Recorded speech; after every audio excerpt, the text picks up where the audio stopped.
morning sun filtered through the kitchen window, casting golden stripes across the breakfast table.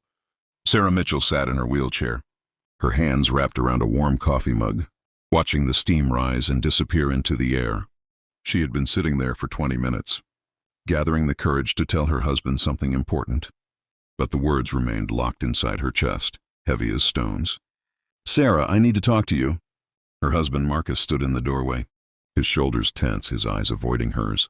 In the 7 years they had been married, she had learned to read his body language like a familiar book. Today, every page screamed discomfort. "Of course," she said softly, setting down her mug. "I actually wanted to talk to you too." But Marcus wasn't listening. He was already pacing, his footsteps echoing against the hardwood floors they had chosen together, back when their laughter filled these rooms. The accident had happened 6 months ago. A simple trip to the grocery store had turned into a nightmare when a distracted driver ran a red light. Sarah's legs had been crushed, her spine damaged. The doctor said she might walk again someday, with extensive therapy and time. Maybe. The word hung over their lives like a question mark that refused to be answered. Marcus stopped pacing and turned to face her. His jaw was set in that familiar way that meant his mind was made up. "I can't do this anymore," he said, the words tumbling out quickly, as if speed would make them hurt less. "I'm sorry, Sarah, I just can't." Sarah felt her heart crack, but she kept her face calm. She had suspected this was coming. The way he flinched when he helped her into bed. The way he found excuses to work late. The way he looked at her now, not with love, but with something that resembled pity mixed with resentment. "Can't do what?" she asked, though she already knew. "This. Us. I never signed up for—" He gestured vaguely at her wheelchair, unable to even say the words. "I'm 42 years old, Sarah. I have my whole life ahead of me. I can't spend it as a caregiver." The cruelty of his words hung in the air between them. Sarah thought about the vows they had made.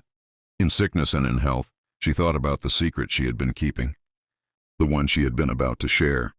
The irony made her want to laugh, but she was afraid if she started, she might never stop. "I see," she said quietly. "My lawyer will be in touch. You can have the house for now, but we'll need to sell it and split everything. That's only fair." Fair, the word tasted bitter. "When are you leaving?" Sarah asked. "Today, I've already packed." "Jessica is waiting outside." Ah, there it was. Jessica from his office, the one with the bright smile and working legs. Sarah had met her at the company holiday party last year, back when Sarah could still stand in heels and dance.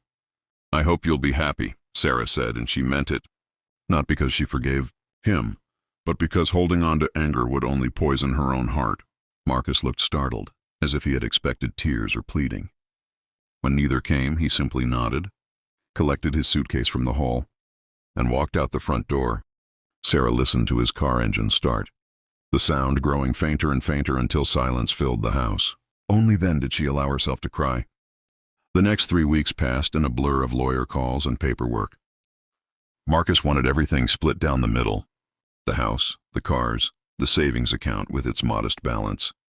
His lawyer's emails were cold and efficient, treating their 7-year marriage like a business transaction to be liquidated. Sarah's lawyer, Margaret Chen, sat across from her in the living room, reviewing documents spread across the coffee table. "You could fight for more," Margaret said. "Given the circumstances of your disability and his abandonment, the court might look favorably on your case." Sarah shook her head. "Let him have it. I just want this over with." Margaret studied her client with sharp, knowing eyes. "Sarah, there's something I need to discuss with you.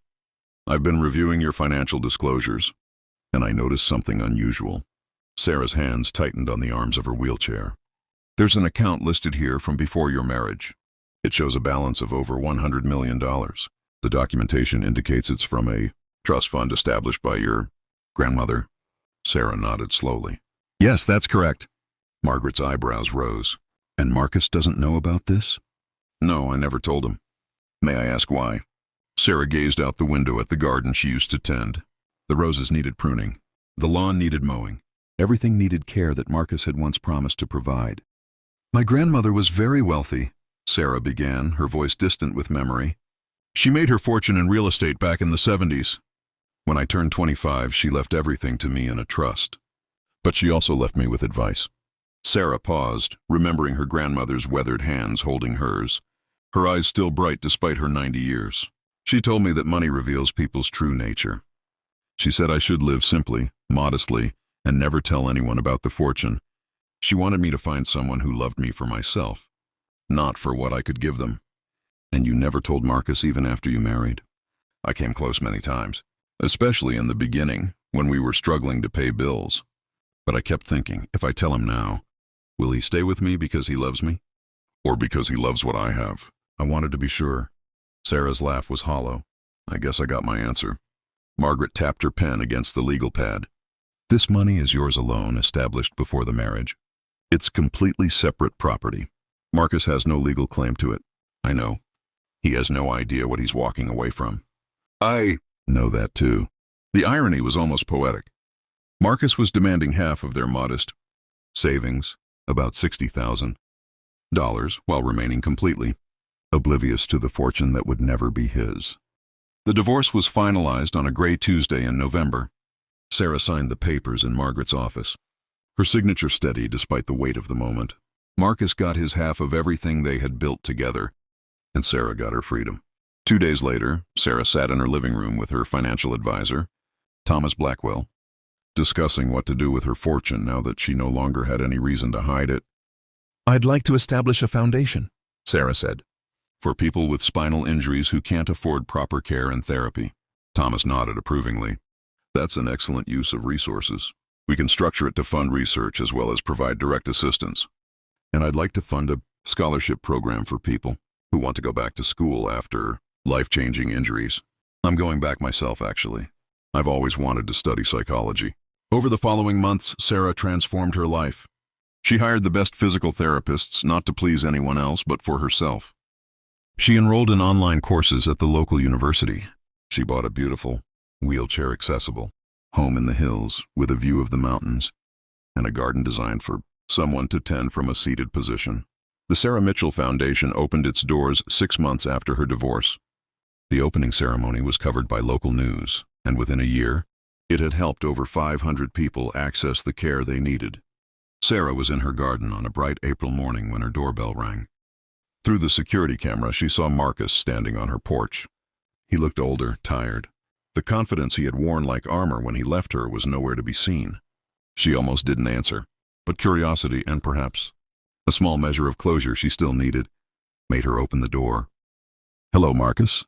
He stared at the house behind her, at the expensive car in the driveway, at the designer wheelchair she now used. "I saw the news story about your foundation. They mentioned you funded it entirely yourself." "Yes, I did. The article said you inherited a fortune from your grandmother." "That's correct." Understanding and horror dawned on his face simultaneously. "When?" "I was 25, 2 years before we met." Marcus's face went pale. "You had that money the whole time? All those years we struggled?" "Yes. Why didn't you tell me?" Sarah looked at him calmly. "Because I wanted to be loved for who I was, not what I had. My grandmother taught me that money reveals people's true nature. She was right. I would have stayed," he said desperately. "If I had known—" "Exactly," Sarah interrupted, her voice gentle but firm. "You would have stayed for the money, not for me. You proved that when you left me at my lowest point because I no longer fit your picture of what a wife should be." Marcus stood there, speechless, the weight of his mistake crushing down on him. "I didn't come here for your money," Sarah continued. "I came here to tell you that I forgive you, not because you deserve it, but because I deserve peace. You taught me an important lesson, Marcus. You showed me exactly who I don't want to be. Sarah, Goodbye, Marcus." She closed the door softly, leaving him standing on the porch. Inside, Sarah returned to her garden, where she was planting new roses. Her hands were dirty with soil, her face tilted toward the sun. She was exactly where she wanted to be, whole, free, and finally truly happy. The fortune had always been hers, but now so was her life.